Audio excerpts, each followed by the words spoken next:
So, magandang umaga sa lahat ng aking mga viewers. Meron po tayong natanggap na cellphone na hindi bumubukas yung kanyang monitor o yung kanyang display.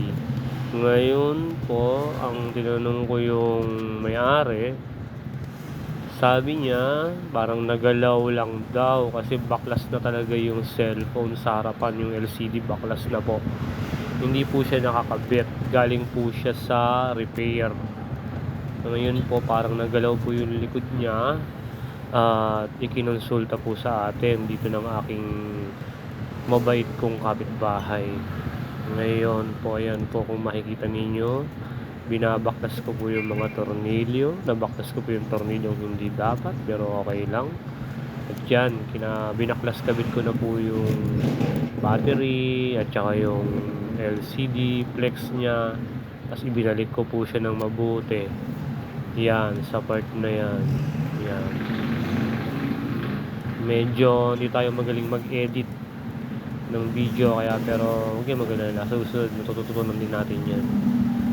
So yan, tinatry ko po siyang pailawin, kaso lobat pala siya. Yung may-ari lang ang nakakaalam kung paano siya i-open sa kanyang on and off. Yan, binabalik ko na po yung tornilyo dyan kasi sa tingin ko na ikabit ko na siya ng mabuti. Yan, nood lang po kayo dyan. Medyo mahaba yung video natin.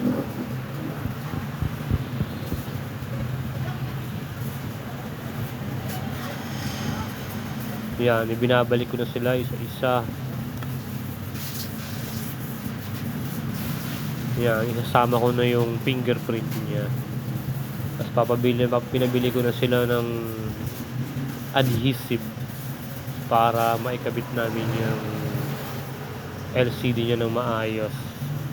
Kasi hindi po nakakabit yung kanyang LCD dyan sa part na yan. Kaya po siya nagalaw. Ngayon papabuksan ko po sa may-ari, ipapacharge ko po yan para malaman natin kung successful ba.